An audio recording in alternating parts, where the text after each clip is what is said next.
To the ancient Romans, the planet Mars was symbolic of blood and war. But to us today, the red planet may hold the key to a bright, new future for humanity. 50 years ago, we took a spaceship and 3 astronauts to the moon. Now we want to go to Mars, and not only go there, but eventually live there. To do this, we face many challenges like the non-breathable atmosphere, slow communication, food, energy and water. So before anyone can step foot on Mars, we must design a protective habitat with living spaces. We will build this on the planet's deepest canyon, Valles Marineris. Not only is it double the air pressure of the Martian surface, but also protects astronauts from the radiation of the sun. But that alone is not enough. The habitat and structures we built will need to be reliable and able to withstand any of these obstacles. All of these structures will be inside a glass dome. We will pressurize and insulate the domes with greenhouse gases, but then add microorganisms that eat this up and breathe out oxygen. This is so that we can breathe and live on Mars until we can permanently change the atmosphere by terraforming.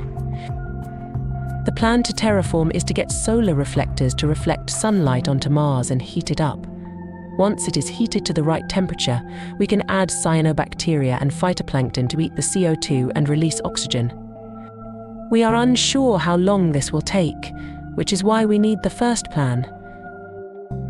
Next, to protect from the sun's lethal radiation, all the domes and the colonists' spacesuits will be woven with boron nitride nanotubes, or BNNs for short. Boron absorbs radiation, making BNNs very useful and an efficient shield. The basic layout of the Martian habitat has one central structure in the middle of the canyon with 5 other smaller structures circling it. The main structure includes a large glass dome with a 4-story building inside it. It will contain a gym at the top, movie theater on the 3rd floor, living quarters and sleeping spaces on the 2nd floor, and the dining room or living room on the base. Circling around this will be a greenhouse with a self-sustainable indoor garden for growing crops and food. Directly to the side of that is the colony's water storage, which gets liquid water directly from an ice cap that is above. Next to that is a powerhouse with electricity generated from solar panels that are placed on the roof of the house, and wind turbines outside in Martian soil that connects to the inside of the powerhouse. A communication or working space is also provided in case we need to speak with people from Earth or do any work. We will use radio waves, which is the lowest frequency wave of the electromagnetic spectrum, to do this. To estimate, it will take around 5 to 20 minutes to communicate back and forth from Earth to Mars.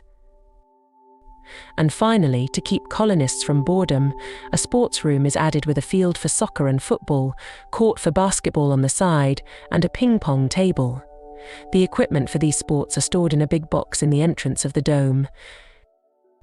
In order to establish human habitation on this planet, we must ensure the health and the livelihood of the humans that step foot on the habitat.